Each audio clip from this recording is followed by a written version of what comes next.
ndinozwi Philip Kusasa and the founder and director of Ndau Festival of the Arts. Festival yakatanga muna 2013. Takaitanga nekuda kwekude kusimudzira tsika dzevaNdau, maponero evaNdau.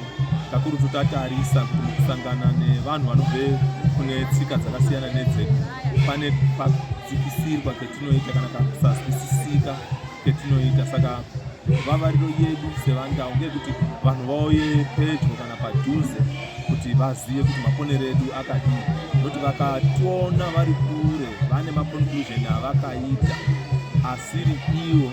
Saka in a way we are trying to demystify, reconstruct mindsets evanhu kuti kana uchizi mushonga kana mutombo hakusi kuuraya munhu, nekuti kuchipatara tine madrugs kana tine mamedicines anobatsira. Saka zvichibva futi mumushonga yechindau iyoyo, asi nekuda kuti yazoiswawo zvayo panzvimbo nekuti yaiswe pakanaka kana kuti mubhodhoro rakalebhuriwa takona sekunge zvedu hazvina basa.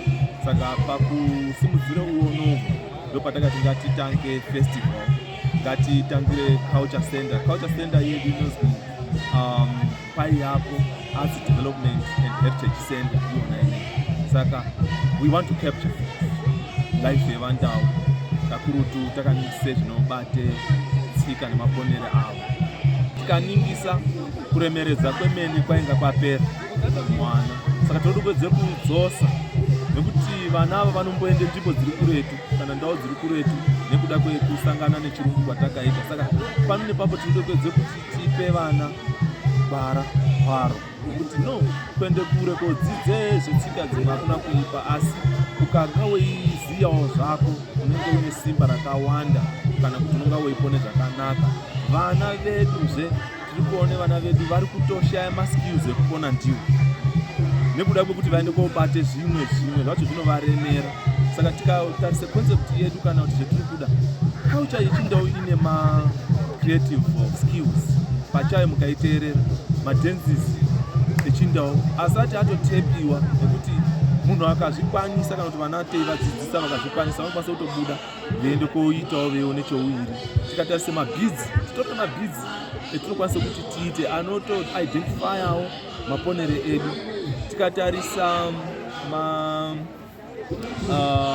ceramics, zvikari chini titoriwo nazvo zvinhu izvozvo zvakadaro.